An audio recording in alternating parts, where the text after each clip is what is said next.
Mga Korean stores o restaurants dakmen sa Lapu-Lapu gisusi sa City Veterinaries Office aron pa siguro nga wa imported nga mga karne ang gipamaligya o gigamit makanini. Si Luan Mirondina sa exclusive report.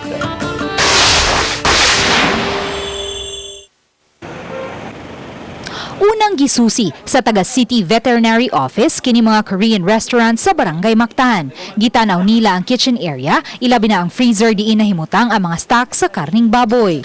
Meat nga gikan mo sa Korea nakadala inyong kuan? Wala. Wala. So locally ra jud na. Local may mo gamit og mga kuan kani mga kuan imported ito. Kailan na namo man kay ang iyaha bitaw kuan murag orange kayo yung panit. Ya di gid mo palit ana. Laing Korean restaurant nga nasusi, may butyag usab nga locally produced ang karning baboy nga ilang gigamit sa nagkadiyang mga putahe nga ilang iserve ngadto sa mga customers. Sunod nga gisusi kining usa ka Korean convenience store nga mo'y sagad kumprahan sa mga Korean restaurants. Among naabtan kining bagong abot nga mga stock sa karning baboy nga matud pa gikan sa usa ka dakong local farm.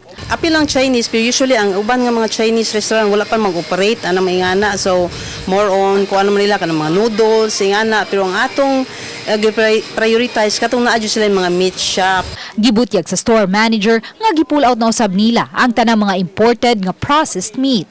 Kini ang kabahin sa frozen section sa groceries. Kung inyo makita, wala na gid sila yung mga frozen nga mga imported nga karne kundi puro na lang kini mga isda. Samtang diri usab sa ilang mga dilata atong makita puro na lang sab kini mga tuna, wala na kadto mga processed meat tungod kay ila na kining gipull out human mipagawas og executive order ang gobernador.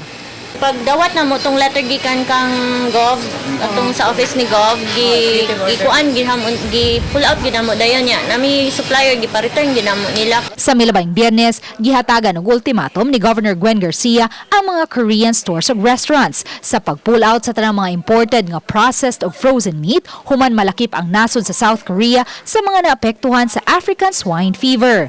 Miuyon hinuon niini ang kadagkuan sa Korean community dinhi sa Subo. Sa 312 ka mga foreign restaurants sa dakbayan sa Lapu-Lapu, 10% niini mga Korean restaurants.